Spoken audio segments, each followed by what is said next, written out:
High hi beautiful students, আশা করি সবাই ভালো আছো।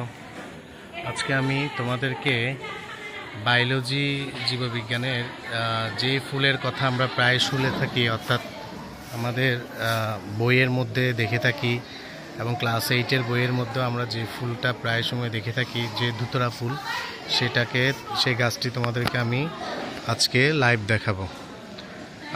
সৌভাগ্যবশত আমাদের স্কুলে এই গাছগুলো রয়েছে। চলো আমরা দেখি যে ধুতরা ফুল গাছটি কেমন হয়। এই যে দেখতে পাচ্ছ, এটা হচ্ছে যে ধুতরা ফুল গাছ। এই গাছটা আমরা প্রায় সময় কোথায় দেখে থাকি? আমাদের পাঠ্য বইয়ে দেখি। গাছটা দেখা যায় সাধারণত পাঠ্য বইয়ে, আমরা এই গাছটা দেখি না, কিন্তু আমরা এই ফুলটা সম্পর্কে প্রায় সময় শুনে থাকি, ধুতরা ফুল। হ্যাঁ, এই যে সেই ধুতরা ফুল গাছটা, এবং এটা একজন সায়েন্সের স্টুডেন্টের পক্ষে এটাকে চেনা খুবই জরুরি, কারণ প্র্যাকটিক্যালের ক্ষেত্রে এই ধুতরা ফুলটি অনেক সময় সামনে দিয়ে থাকে, বিভিন্ন শিক্ষকরা এটি দিয়ে থাকে, আর সাধারণত এটি খুব দুর্লভ, দেখা যায় না। তো সেই হিসেবে যদি এই ফুলটিকে আমরা কাছ থেকে দেখে থাকি, দেখো ধুতরা ফুলটা কেমন হয়। এই যে দেখো একটা ফুল এখানে, আর এই যে আমরা দেখতে পাচ্ছি এখানে আছে দুইটা। হ্যাঁ, আমার স্কুলে সাধারণত এরকম আরও 2-1টি গাছ আছে। তো ধুতরা ফুল গাছের ফুলগুলো খুব সহসা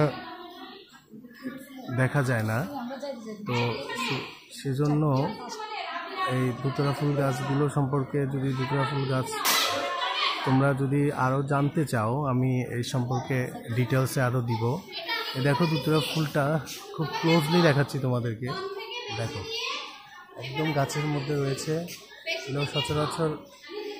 এগুলো সচরাচর কিন্তু সবসময় হয় না। হ্যাঁ, তো দেখো আমরা ধুতরা ফুল দেখতেছি। দেখো এখানে কয়টি দেখা যাচ্ছে?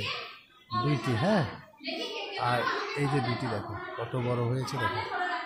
আর এইখানে একটা দেখা যাচ্ছে ছিল, এটা এখন নাই। এই যে দেখো আমরা ফুলের ভিতরের অংশটা দেখতে পাচ্ছি। দেখো ওই যে দেখো ভিতরের অংশটা দেখা যাচ্ছে, খুব সুন্দর। হ্যাঁ, অর্থাৎ